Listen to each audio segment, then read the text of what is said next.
한 주간 가장 주목받은 과학 소식을 되돌아보는 사이언스 핫파이브 시간입니다. 네, 이번 주에는 어떤 이야기가 시청자들의 주목을 받았을까요? 최소라 기자와 함께 알아보겠습니다. 어서 오세요. 안녕하세요. 네, 5위 소식부터 알려주시죠. 네, 신약이 세상에 나오려면 동물 실험을 필수로 거쳐야 하는데요. 이를 위해서 수많은 동물이 희생되고 있다는 지적이 나오고 있습니다. 네. 일각에서는 동물 실험 결과가 임상 시험 결과와 일치할 확률이 10%도 안 돼서 사실상 약물 효능 검증에 큰 효용이 없다고도 지적합니다. 이런 문제를 해결하기 위한 동물 대체 실험에 대한 소식이 시청자들의 주목을 받았습니다. 네. 먼저 대표적인 동물 대체 실험은 장기 오가노이드입니다. 국내 한 회사가 신약의 효능과 독성을 더 정확하게 예측하기 위해서 사람의 편도를 그대로 축소한 미니 장기 편도 오가노이드를 개발했는데요. 네. 여기에 코로나19 바이러스를 투입했더니 바이러스가 활발하게 증식했고 또 치료제 렘데시비르를 처리했더니 치료제의 효능까지 확인됐습니다. 연구팀은 이번 연구가 오가노이드를 신약 검증에 이용할 수 있다는 것을 확인했다는 의미라고 평가했습니다. 네. 동물 대체 실험에는 또 인간의 줄기세포를 이용해서 장기뿐 아니라 장기의 외부 환경까지 모사하는 장기 모사칩도 있습니다. 기사에서 다뤘던 심장 모사칩은요, 동전 크기만한 작은 칩이지만 현미경으로 들여다보면 실제 심장 근육처럼 콩닥콩닥 뛰고 있는 걸 볼 수 있습니다. 네. 여기에 혈관세포나 신경세포까지 배양을 한다면 심장이 주변 환경과 어떻게 상호작용하는지도 확인할 수 있다고 합니다. 이처럼 오가노이드와 장기모사칩에 대한 연구는 활발한데요. 상용화까지는 갈 길이 멉니다. 품질 관리에 대한 지침이 아직은 확립이 되지 않았고요. 또 약물의 효능이나 독성을 평가할 때 어떤 지표를 봐야 할지 이런 표준도 마련되지 않았기 때문입니다. 네. 또 신약 후보 물질은 임상시험 전에 동물 실험을 필수적으로 거쳐야 한다는 이런 현행 규정 또한 넘어야 할 큰 산으로 꼽힙니다. 네. 동물 실험을 줄일 수 있는 그 가능성을 보여준 기사라서 큰 주목을 받았는데 기술 발전에 따라서 규제도 손볼 점이 좀 있어 보입니다. 자, 4위는 어떤 소식이 차지했나요? 네, 앞서 경남 밀양의 산불에 주불이 나흘 만에 잡혔다는 소식 전해드렸는데요. 네. 이번 밀양 산불은 유례 없는 여름철 대형 산불로 공식 기록 이래 6월에 대형 산불이 발생한 게 이번이 처음이라고도 하죠. 네. 이런 이례적인 산불 증가는 지구온난화의 대표적인 재앙으로 꼽힙니다.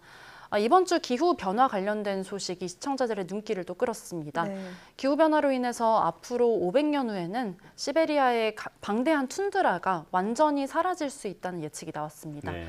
툰드라는 지하에 1년 내내 녹지 않는 영구 동토가 있고 또 강수량이 적은 지역으로서 주로 러시아의 고위도 지역에 위치하고 있는데요. 네.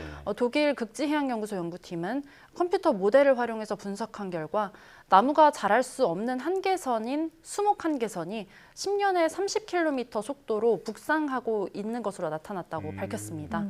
툰드라가 쪼그라들고 있다 이런 의미인데요. 또 대부분의 컴퓨터 모델링 시나리오에서는 툰드라가 2500년대쯤에는 현재 6% 미만으로 줄거나 또 아예 사라질 것으로 예측됐습니다. 온실가스 저감 조치가 최대로 이뤄진다고 하더라도 30% 정도로 줄어들 것이라는 연구 결과도 나왔습니다. 네, 기후 변화로 인한 재앙이 여러 모습으로 나타나고 있다라는 소식이었습니다. 세 번째 소식은 뭔가요? 네, 무더운 계절에 더욱더 조심해야 하는 질병이죠. 요로결석의 원인과 예방법에 관한 소식이 3위를 차지했습니다. 네. 요로결석은 소변이 만들어지고 배설되는 길, 그러니까 신장이나 요관, 방광에 돌처럼 딱딱한 결석이 생기는 병인데요. 10명 중 1명꼴로 나타나는데 20대에서 40대 사이에 가장 많이 관찰이 되고 또 남성의 발병률이 여자의 2배가량 됩니다. 증상은 혈뇨나 아니면 배뇨통도 있는데 옆구리 등 쪽에서 나타나는 출산의 고통에 버금갈 정도로 심각한 통증도 흔합니다. 네. 만약에 요로결석이 생겼다면 결석이 자연적으로 배출되도록 유도하는 요법이나 또 고주파를 이용해서 결석을 깨는 비수술적인 방법 혹은 또 개복수술이나 내시경 수술까지도 고려해야 합니다. 네. 특히 일각에서는 민간요법으로 결석을 빼낸다고 맥주를 많이 마시는 분들도 계신다고 하는데요. 맥주는 퓨린 성분이 들어있어서 오히려 더 안 좋을 수도 있으니까 대신에 물을 많이 드시라는 게 전문가들의 충고였습니다. 예. 또 싱겁게 먹는 것이 요로결석을 예방하는 데 더 좋다고 하고요. 결석 형성을 촉진하는 육류 섭취는 줄여야 하고 과일과 야채 섭취를 또 늘려야 합니다. 또 이미 요르글석이 발병했다가 나은 사람도 재발을 막기 위해서 정기 검진을 꾸준히 받는 것이 중요하겠습니다. 네. 이 여름철에는 물을 잘 마시는 게 가장 중요하다고 하니까 신경 써야겠습니다. 자, 2위 소식은 뭔가요? 네. 달에서 가져온 토양에서 지구에 식물이 싹이 틔었다는 소식이 2위를 차지했습니다. 네. 과학자들은 아폴로 11호와 12호, 17호가 달에서 가져온 흙 12g의 애기장대 씨앗을 심고서 물과 영양분을 줬는데요. 네. 그 결과 12개의 실험 화분 모두에서 싹이 났고 또 발화 이후에 6일까지의 발육 상태도 지구 토양에서 자란 애기장대와 큰 차이가 없었다고 합니다. 네. 달 토양의 식물 성장을 저해하는 물질이 없다는 의미입니다. 하지만 달 토양에 심은 애기장대는 뿌리가 잘 자라지 않는 등의 이런 시간이 지날수록 성장 속도가 느려지는 문제가 있었는데요. 유전자 분석 결과 달 토양에서 자란 애기장대는 스트레스에 저항하는 유전자들이 100개 이상 더 발현한 것으로 확인됐습니다. 또 달 토양 사이에서도 성장 정도가 조금씩 달랐다고 하는데요. 얕은 곳에서 채취해서 태양풍에 더 많이 노출된 흙일수록 애기장대가 더 잘 자라지 못했다고 합니다. 네. 연구진은 앞으로 또 다른 식물 재배를 시도하기보다는 애기장대가 더 잘 자라도록 달 토양 재배를 최적화하는 기술을 계속해서 개발해 나갈 것이라고 밝혔습니다. 네. 기술이 잘 개발만 된다면 새로운 우주 관련 산업이 생겨날 수도 있겠네요. 자, 마지막 1위 소식은 어떤 소식인가요? 네, 한국형 발사체 누리호의 2차 발사가 10여일 앞으로 다가왔죠. 이번 발사는 지난해 1차 발사와 달리 우리가 만든 위성을 탑재해서 우리 땅에서 쏘아 올린다는 점에서 의미가 더 큽니다. 네. 우리나라에서 만든 위성을 우리 땅에서 또 그리고 우리 발사체로 위성 궤도에 투입하는 것은 처음이거든요.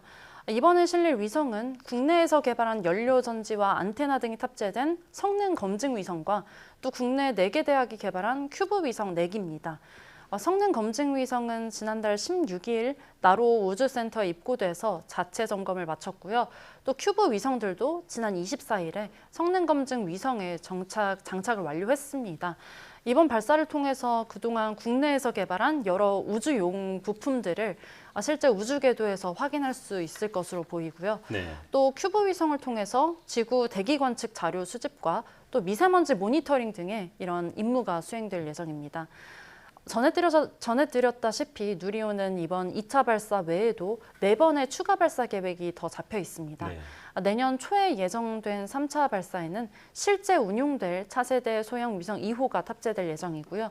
또 이후 4차 발사부터는 초소형 위성이 탑재되는데요. 4차에 1개 이상, 그리고 5차와 6차 발사에 각각 5기 이상이 탑재돼서 모두 11기의 초소형 위성이 우주에 띄워질 계획입니다. 네. 자, 모든 게 순수 우리 기술로 완성됐다는 누리호 2차 발사 꼭 성공했으면 좋겠습니다. 자, 최소라 기자와 함께했습니다. 오늘 말씀 고맙습니다. 감사합니다.